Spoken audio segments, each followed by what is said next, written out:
Welcome to Losing a Child, Always Andy's Mom. On this podcast, we journey through the devastating experience of the death of a child. Grief is seldom discussed openly in our culture, and the death of a child makes people feel even more uncomfortable. We approach the topic openly and honestly, speaking to people who have lost loved ones and experts who help care for them. Whether you are a parent experiencing loss or someone who wants to support another going through this tragedy, this podcast strives to offer hope and help.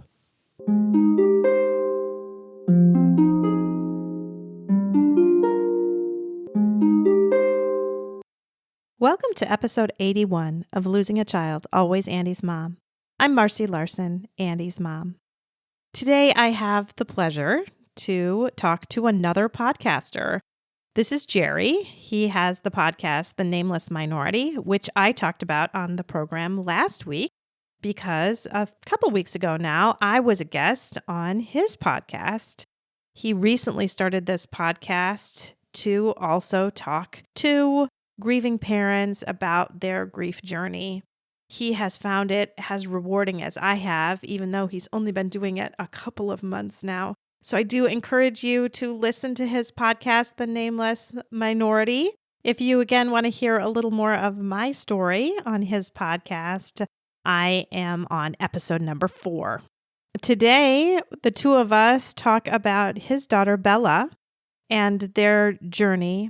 She was diagnosed with a brain tumor at a very, very young age and had really years of ups and downs. So we talk about that.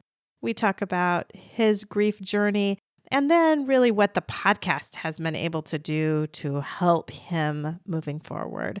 So please enjoy listening to Jerry.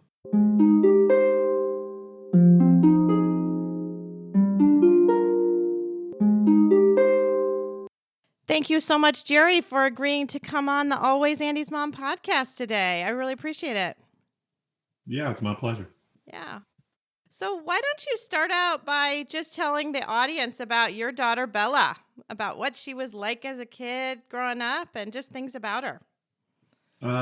She was a handful. As in, she was very rambunctious, lit up the room, but also had a temper like you would not believe. Oh, wow. Okay. She was very peculiar. I think she had some kind of touch, feel, sensory thing. So she always had to have weird little things in her hands, whether it ended up at one point being like kitchen utensils. But then it moved on to maybe chopsticks, or there's a story that my mother tells of where she took the other grandkids to McDonald's and all Bella wanted was a straw because she would hold it in one hand and hit the other hand with it. So yeah, it was even a point where at my job we had to walk around one time and find a zip tie because she would describe herself as amazing, awesome, and adorable. Well, those are very nice descriptions for sure. Yep. So she loved herself. That's good. Got a good amount of self-esteem. Yeah. Mm-hmm. Yep. Oh man, she was the light of my life. I still remember like the day she was born and how much joy she just brought everybody. I mean, it was fantastic. Mm-hmm. Was she medically complex from birth, or did this come later? 4.5 months old, she was diagnosed with a brain tumor. Oh, okay. Yeah, so we don't know if it's from the beginning or not. Nobody can tell us.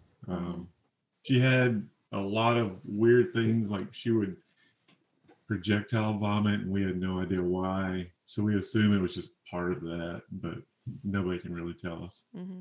Mm-hmm. She was diagnosed at 4.5 months old with astrocytoma. We immediately, within like a week, were headed to Boston from Louisville for them to try to do surgery. It's like a 8 to 10 hour surgery. They couldn't do anything to it, so she had a permanent scar from ear to ear that kind of went over the top of her head. Mm-hmm. Eventually her hair grew back and covered all that up. Then it was just on to multiple rounds of chemo and different chemo, and all the ups and downs of being told that, yeah, it's shrinking, and then no, it's not shrinking, and yeah, it's shrinking, and all the back and forth. It's just like one big roller coaster the whole time. So you eventually learn not to get your hopes up. Mm-hmm. Mm-hmm. Yeah, I know it was a long journey for you, that's for sure. And she lost her sight then fairly early on? After the surgery for the brain tumor, she could not see anymore. Mm-hmm. Mm-hmm. They always just said that the mass was just pressing down on the cords for the eyes to see. So yeah, she adapted very well though, a lot better than I think I would have. Right.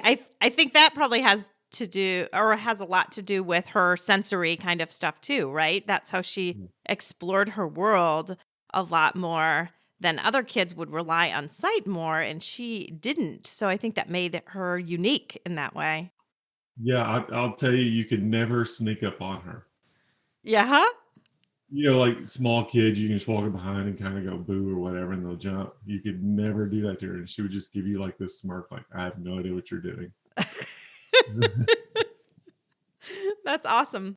So her other senses were keen. Yes, very much so.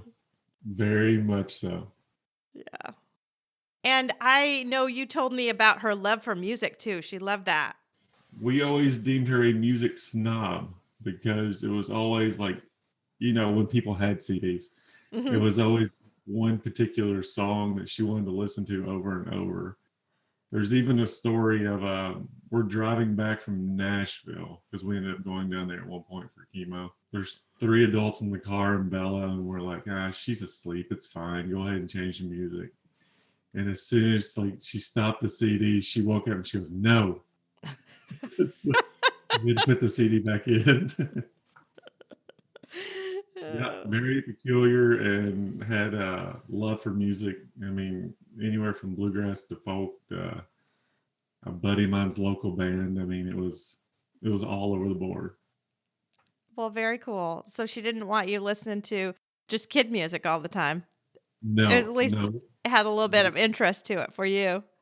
we got lucky and never got into like the Barney stuff or any of that stuff. We were tremendously lucky. Uh-huh. Well, maybe it was good that she couldn't see a big purple dinosaur and get infatuated with it, huh? Yeah, that's one thing she never wanted. She never wanted a stuffed animal though. Oh, really? Nope. You would think she would have liked that kind of touch.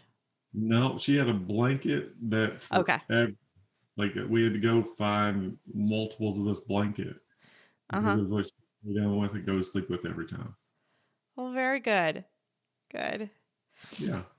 So she had a long journey with a lot of kind of ups and downs, like you said.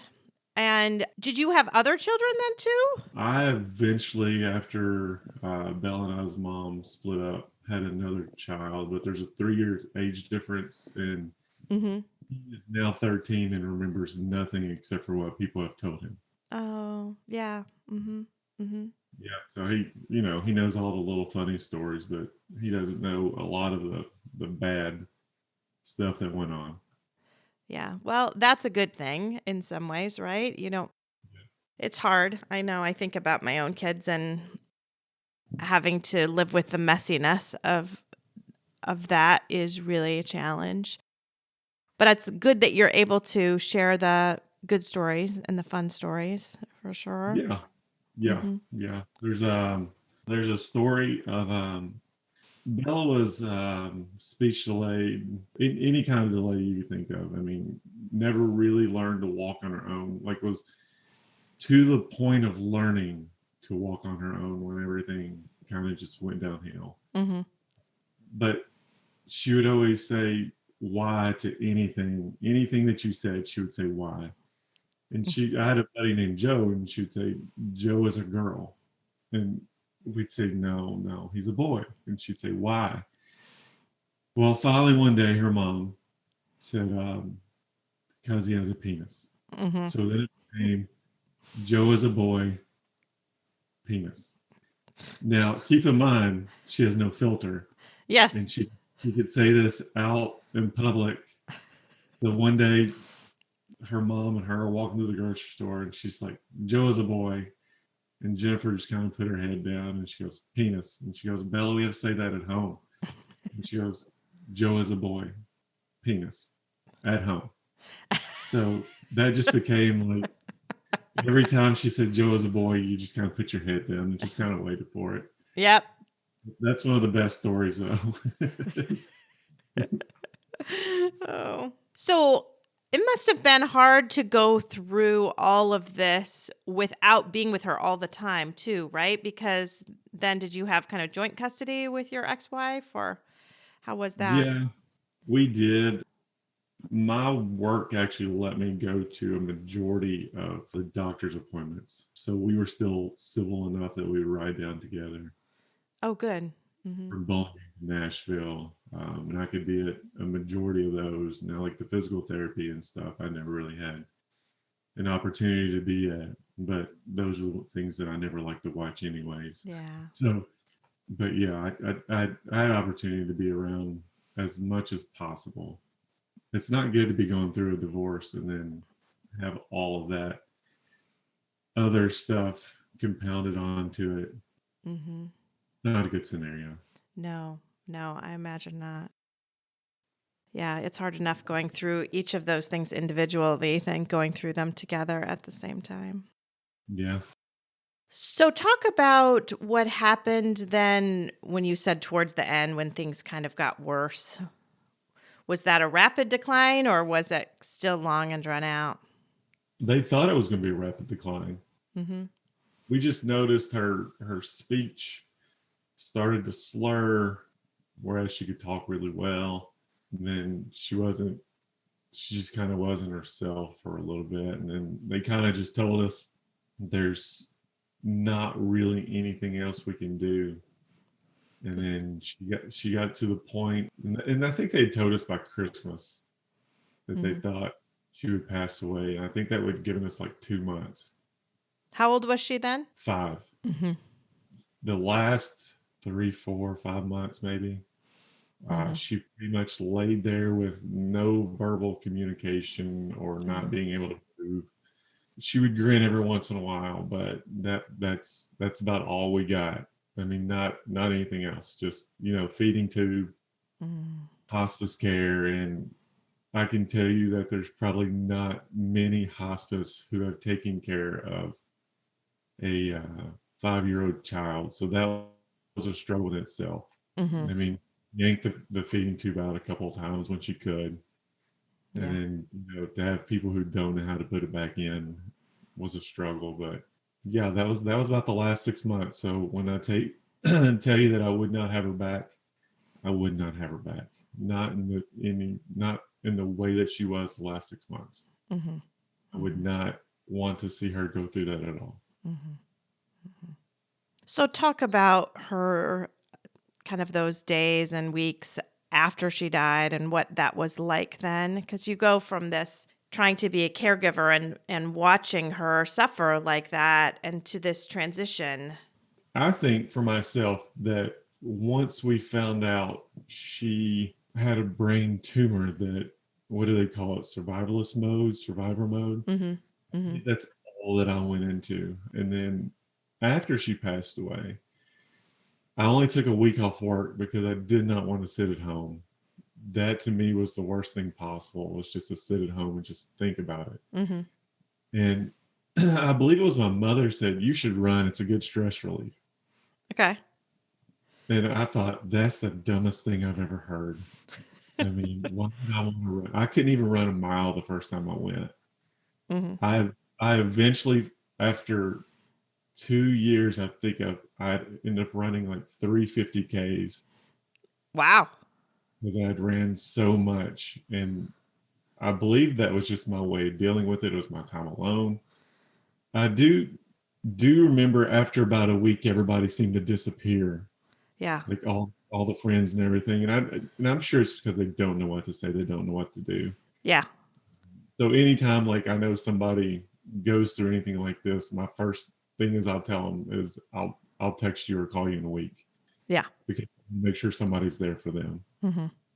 I ran, man, I ran and ran from, I assume everything, just not to have to think about it, to, I guess, shut it down. So after about 8 years, I quit running. And then it all just kind of hit me Mm-hmm. that PTSD had set in.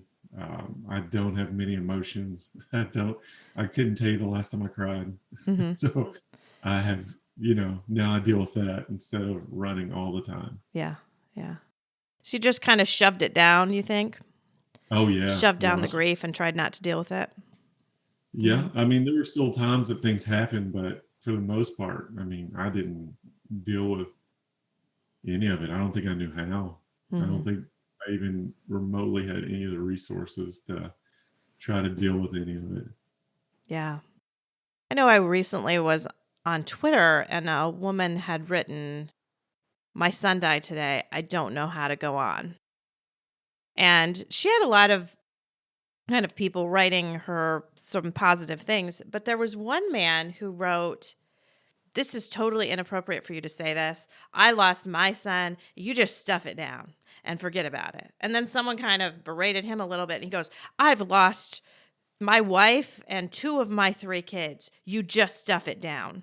And like, I thought, okay, that's what you're doing, but you are not dealing with it. And that is totally not healthy. And, it was bad for him, I think, to judge her one way or the other. She was just flailing. And I feel like when you go through something like that and your child just dies, first of all, I felt like when Andy died, I kind of wanted everyone to know. Because I felt like the world should be stopping right now. Like Mhm. it's the sun keeps coming up and going down and everybody is living like life like it's normal. It's not normal. Everything should be stopped. And then I also just feared having to tell people. So I felt like I just need everyone to know so that I don't have to tell any more people. I just like that was just what I wanted. And this man obviously just wanted to stuff it down, which Yeah. you wonder if at some point in time it will come back and hit him that I have lost, such a huge part of my family, or if he'll just continue to try to live like that forever. But There- sad. It's sad. There's a Pearl Jam, I believe it's Pearl Jam lyric. I apologize. I'm really into music and I like to use lyrics Oh, no, that's great. It's awesome. to kind of explain everything. And I believe it's those who forget are destined to remember. Hmm. And I'm sure he remembers and I'm sure he doesn't want to deal with it. Yeah. But it's part of what he is. So he needs to deal with it. And there's no reason to berate anybody for any way that they deal with this. Oh, right. Everyone's grief process is different.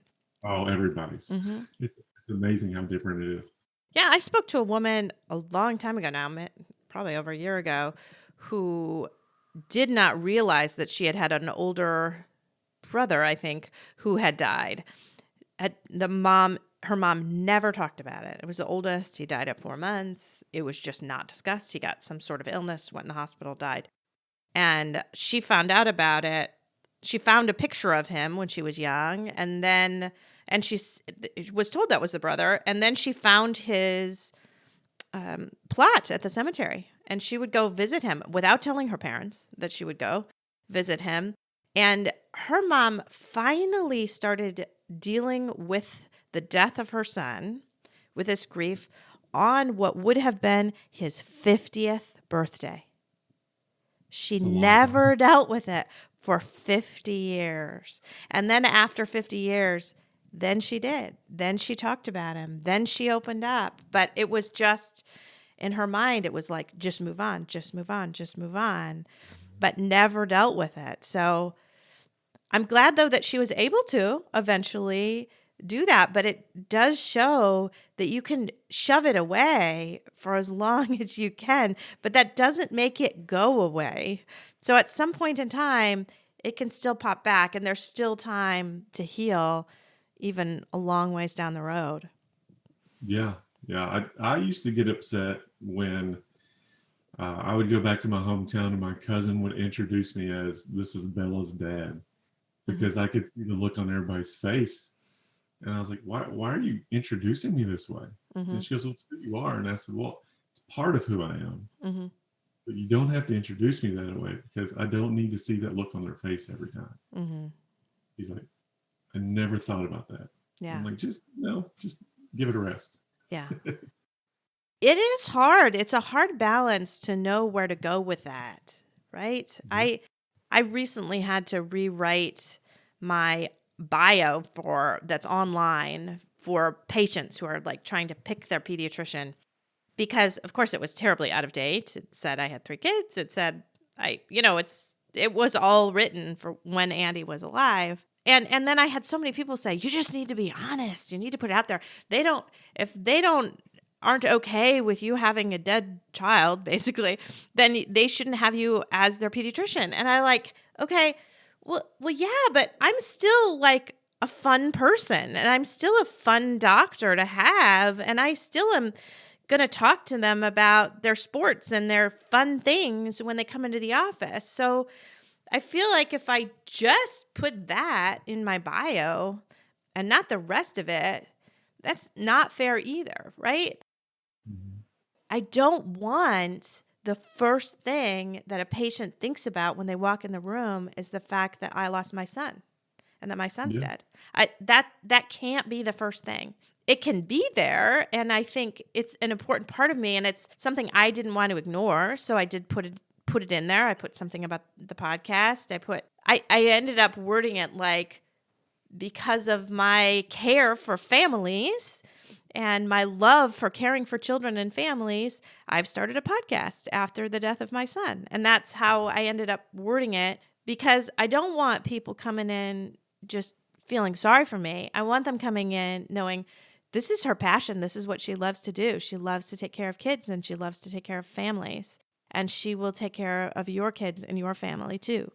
But you're right. When you just are introduced just in that way and you get that look, that's hard. It's hard when you get that sympathy look every single time you see somebody. It's amazing how much wording just plays into it. Mm-hmm. Forever, I just said I had a terminally old daughter, and you would get that look.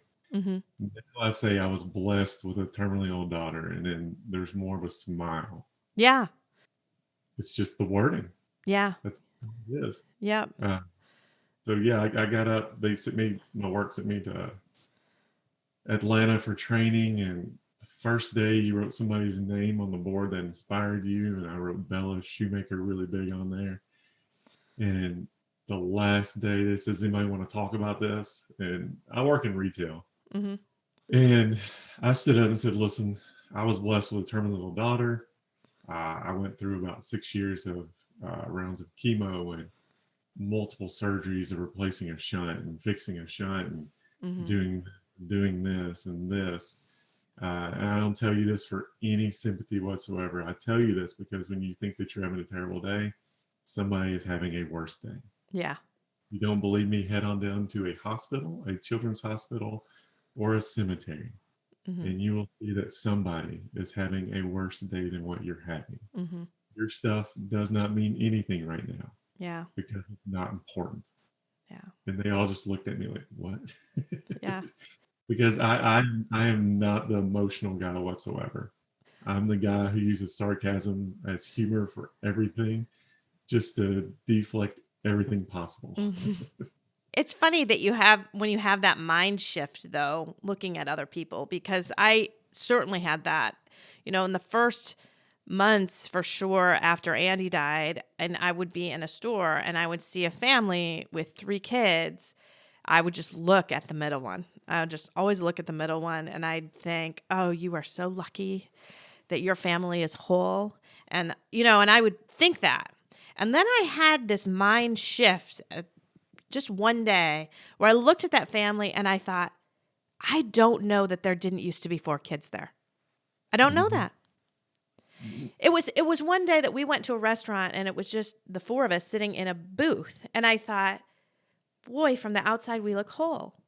From the outside, we look like we were just always just set at a table for 4. And it used to be, of course, when we went to a restaurant that you always had to look for a table that you could fit 5, and it's always harder to get a table that you could fit 5, and now we can be at a table to fit 4. But it was just so remarkable to start thinking about the world in that way. Like, I have no idea what their family really looks like. And if they look whole from the outside, doesn't mean they are. And it doesn't mean they're not going through tremendous pain. And once I had that shift, it just changed so much of my outlook just on life in general. And I didn't kind of have a little bit of jealousy, because I always just felt like for months, I just had this little bit of jealousy looking at these families that hadn't gone through that. Now you just know that you don't know. You don't have any idea. Yeah, Bella would be 16 in a couple of months. So, yeah, I had that jealousy of seeing like a father walking around with like a teenage daughter. But then I just I come back to almost like the point of I wouldn't want her here with everything that she went through. She went through enough. Yeah. And my son is healthy as can be. So I always just think that everything got put onto her. And then I assume God, the creator, whoever, decided that I'd had enough. that I don't know if I can handle anymore. Well, I hate to think about it that way, to be honest with you, because, you know, when I grew up, both my parents had cancer. I lost my mom. You know, she died when I was in college. I had a lot of bad stuff happen. And I honestly thought, I've done my bad stuff, right? Nothing else bad's going to happen now, because I've gone through a lot of bad stuff. And I've talked to a lot of people that thought they had done their bad stuff. And then it comes out of nowhere.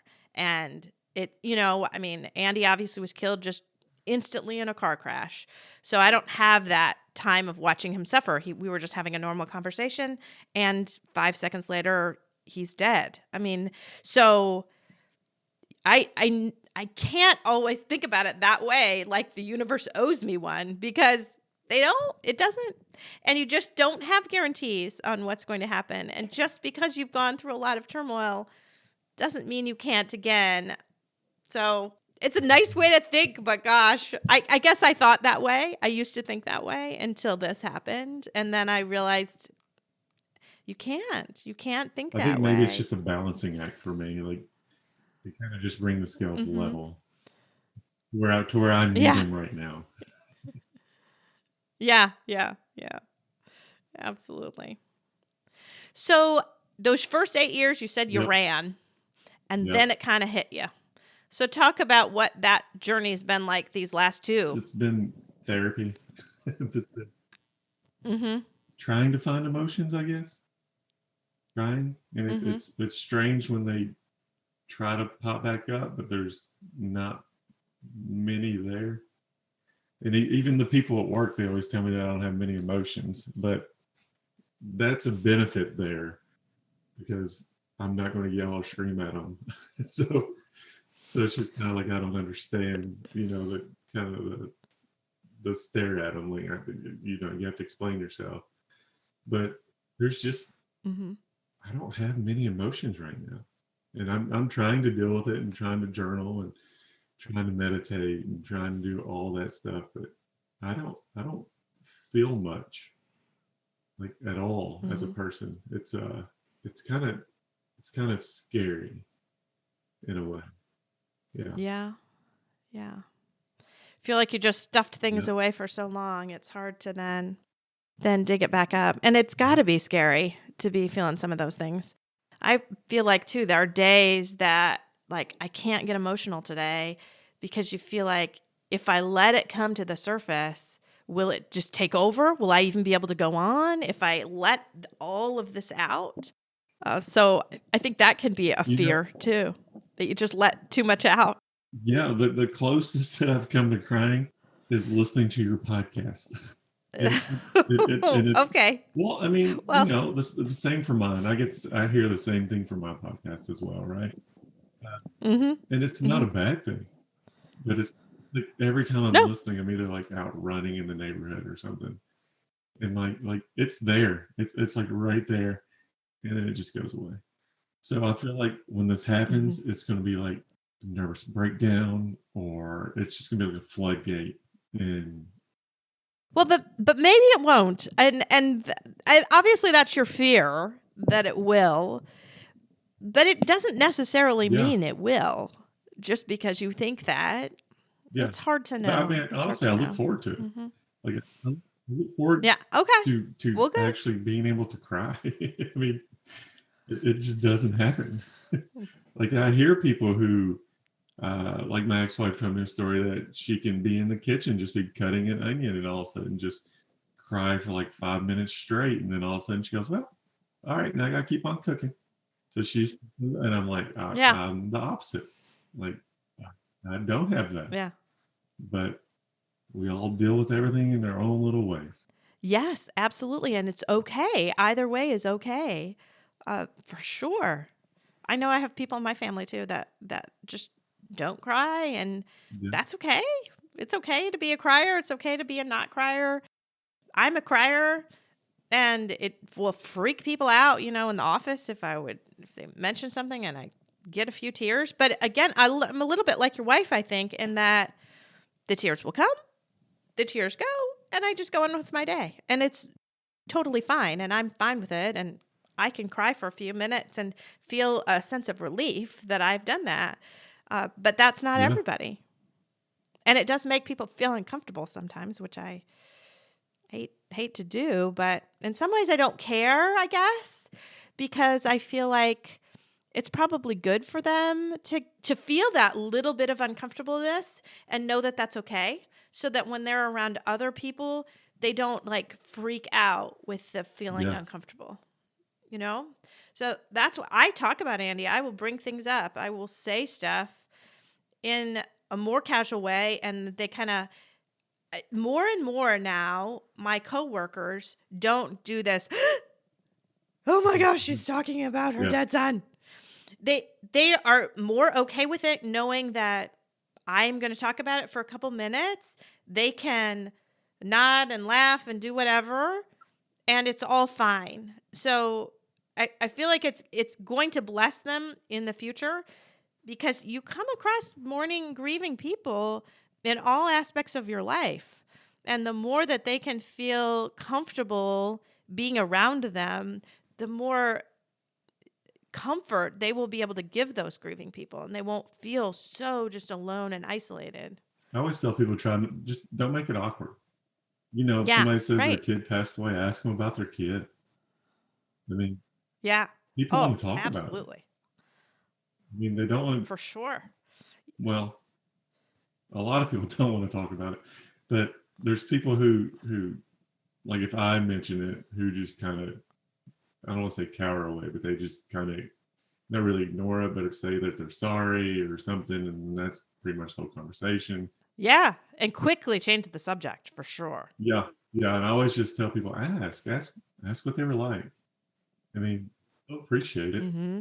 I've not talked to a grieving parent who has not wanted to talk about their kid. You want them remembered. Exactly. You do. And you want to be able to talk about them and make them feel alive still in your But heart. I interviewed a guy. You know how sometimes, not every time, but something sticks with you that every person says, like on your podcast. Oh, for And sure. I was telling this guy, and it's a guy I've worked with, and I told him thank you, and he said, anytime I get to talk about my kids is a great day. And I was like, that is phenomenal. Yeah. Like that just hit me. That Uh-huh. that's the truth. I mean, that's just what we want. Yeah. They just need a platform. Mm-hmm. That's why I think people love this platform, to be able to talk about their child, because they can talk about their child and know that the people who are listening really want to Yeah. know. Yeah. Right? And it's not like, oh, I'm talking about him and it's going to make her uncomfortable and she really doesn't want to hear it anyway, and I probably should just shut up and do something else. Yeah, like the people that are listening really want to know. They really do. And then you can just tell that story and just be so blessed by it, by knowing that you I can tell share it. everyone that I am not a therapist. I am no way a medical professional. I am a broken dad who can relate to what you're going through. Mm-hmm. All my crazy thoughts seem to correspond with your crazy thoughts, and we're not crazy. Mm-hmm. No, they're not crazy thoughts. They're really normal thoughts. Mm-hmm. It is. It's just the things that we're going through, Mm-hmm. the things that we deal with that other people may not and hopefully don't have to deal with. Oh, right. I mean, I don't want anyone to ever have to feel it, for sure. No, But you know that it will happen. You know that it does happen. Everyone has loss, so everyone's willing to talk about it. Like if a guy at work is like, just tell me the name of your podcast so I can listen to it. I lost a brother. I just kind of want to listen to yours. I was like, sure. So we sat there and talked for a little bit and just kind of went on. So tell us about the podcast and how that kind of started and what that's meant for you. The podcast, it's brand new. I only have like 4 episodes out. And I'm one of them. You are the last one that I had on there right now. It's called the Nameless Minority, only because there's not a word in the English language to describe people who have lost kids. The minority part is there's not many of us anymore, as opposed to 100 years ago where you can go out like to a cemetery and see tons of kids' graves. I mean, I assume it's modern medicine that's helped us get to this point, but that's how I come up with the name. The podcast has helped me tremendously, just like we were saying, just to be able to relate to somebody, have that person looking at you like, what the hell is she talking about? What is he talking about? Or have that person shy away from you. And it's amazing how quickly people will come forth and want to talk about it. I mean, I think I have 3 lined up. So it's, and it's just word of mouth. I mean, it's just friends telling friends, or, somebody always says, I know somebody, or I know somebody, and I'll let them know. They'll talk to you. And I'm like, sure, just pass along my information. Yeah, it's been definitely beautiful journey just in the past 3 months of doing it. Yeah. What made you start thinking about the idea of doing it? My brother was doing a podcast with a couple of friends, and I was just driving down the road one day, and I was like, man, this would be a great platform idea for me to be able to talk. So I called him, and his first response was, you're definitely going to hit a certain demographic there. I'm like, yeah, but I don't care about any money off of it. I don't care. Just want to talk to people, man. He goes, yeah, do it. Go for it. I'll help you in any way. All right. So he's helped with how to do it and the platforms and all that stuff. So yeah, it's been tremendous to be able to do this. It has been that for me too. It's funny because once I started being able to do this and talk to families and talk about my grief, it really made other parts of my life be able to, in some ways, feel a little more normal, because I felt like I didn't have to have my grief journey or Andy to be part of that part of my life, because I do that. I mean, my days off from work are Tuesdays and Fridays, and I used to do administrative stuff on those days, and then I left that part of my job, and now these are my days to work on Always Andy's Mom stuff and work on my grief and spend time with my boy. And it's just been tremendously helpful for me for those other days of the week, because I know I've put time aside for it. And so Mondays, I can really just focus on being the best pediatrician I can be to my families and not think about my grief so much, because I know that's going to be thought about tomorrow. So it's tremendous, I think. I think it's given me something to focus on besides, not everything was negative with my daughter. I have so many good memories, but to just focus on something else besides the bad parts of it. Even in the podcast, I usually don't ask people negative things. Just more the story of what happened. And then I try to go on to everything positive. There was, my ex-wife was on the first episode, and I asked her Yep, I listened. what her worst memory was, and I'll probably never ask anybody that again, only because I knew I knew what her answer would be, and we went through all of it together, pretty much together. So that is one thing I don't know if I can ask anybody again. It's just Well, and I appreciate that too, because honestly, when I listened to that interview, I thought, oh dear, he's going to ask me that question. And I don't think I really want to answer that question. I don't really feel like I want to. I think about I try not to think about that because it is so, so painful. And it is part of the story of what happened to Andy. And so I talk about it. But to go to that moment, the worst moment, it's not where I want to focus on things. So I think you tell the story to know where you've come from. But then we really need to talk about kind of the hopefulness for the future and what you do to help yourself and what others do to help you and give support. yeah. Like I don't want anybody leaving podcasts and being down. Like I'd rather them be uplifted just because they get to talk about their child, and that's the sole purpose. And then I've had multiple people tell me to listen to the first podcast, and they all stopped at minute 15, and that's when we're discussing our worst moments. So maybe I shouldn't ask that anymore. No, I think that's a good choice. And like I said, I was expecting you to ask that question, and I wasn't really looking forward to answering it. And anyway, it's funny because there was one thing on there that I don't know if you asked about a favorite memory, but I remember finishing thinking, and I didn't tell that one thing that I wanted to tell, and that was that about 10 days before Andy died, we were up at our cottage up north, and it was just the 5 of us, so not my foster son, but just like our original kind of core family. And they had fireworks for their Harbor Days celebrations, the beginning of August, the first Saturday in August, and they shoot the fireworks off over the lake and over Lake Michigan, actually. But you can go into this part of the river and park your boat and watch the fireworks go over the water.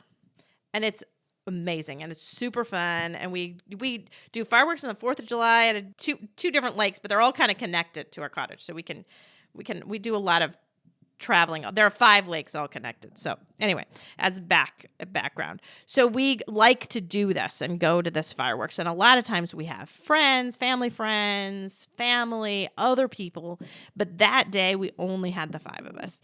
And in August in Michigan, it still gets cold in the evening. So we were up in the bow of the boat. We had blankets on, and it was all 5 of us. And I was touching everyone. All of my kids were like around me.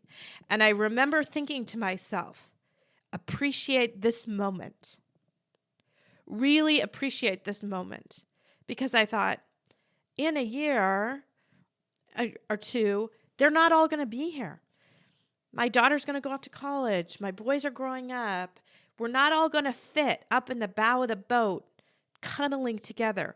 So really appreciate it. I felt like I really did. I really appreciated that moment. And I felt like it was such a gift that God gave me a little bit of insight to think about how blessed I was right then. Because, 10 days later, Andy would be dead. And I had that blissful moment to really, really appreciate. So that was a favorite memory that I had that I never shared. So now I feel like I need to have you share. Can you share a favorite memory? Man.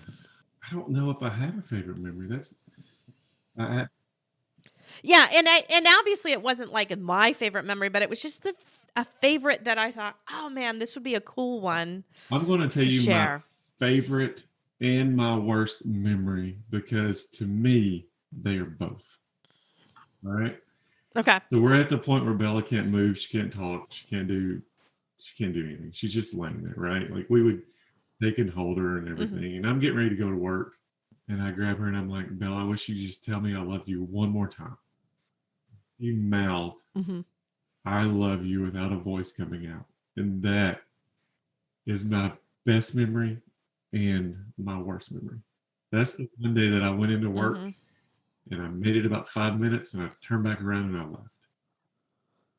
That's the only day that I Yeah. left. But that is, man, I love that memory and I hate it.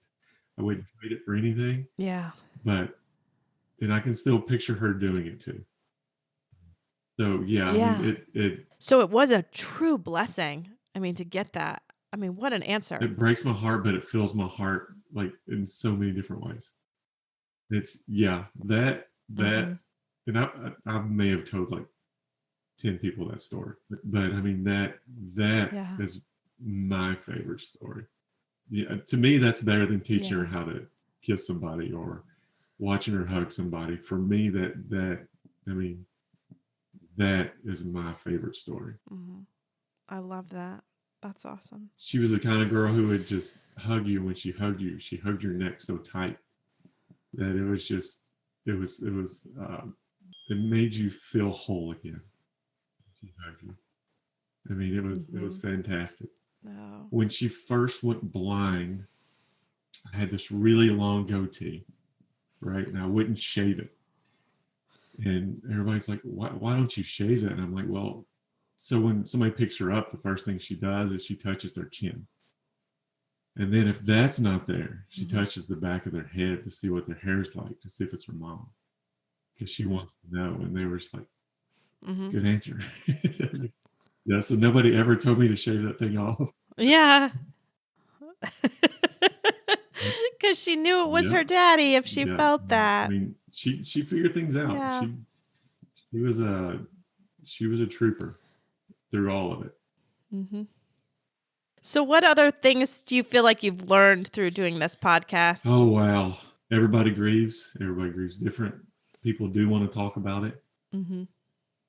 I mean, it's been a blessing in disguise. I mean, it sounds like the word, like I'll tell people what my podcast is about, and I can see the reaction like, man, that sounds terrible. That's a what? Yes, I know. Well, I don't want to talk to people who understand. I mean, that's truly it. What's amazing is I'm not a people person. I am not a people person. Like I use sarcasm to make fun of everything. And if I know you really well, I've probably made fun of you once or twice. so for people to hear this part of me, somebody at work said it sheds a light on things that I do not show. And I'm like, well, I don't need to tell you all. Mm-hmm. I mean, you're looking at me like I'm crazy. Yeah. Yeah. So, but yeah, it's a blessing. Everything about this podcast is a blessing. Mm-hmm. Well, thank you so much for sharing Bella with us today and introducing all of my listeners to your podcast so they can check it out as well. And good luck to you in the future. Thank you very much, Marcy. Mm-hmm.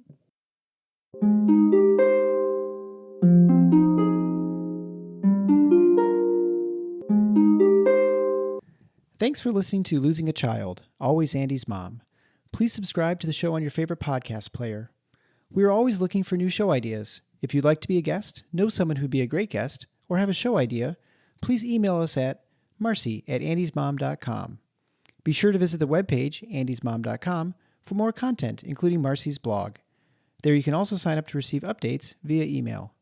Together, let's work to inspire hope, one day at a time.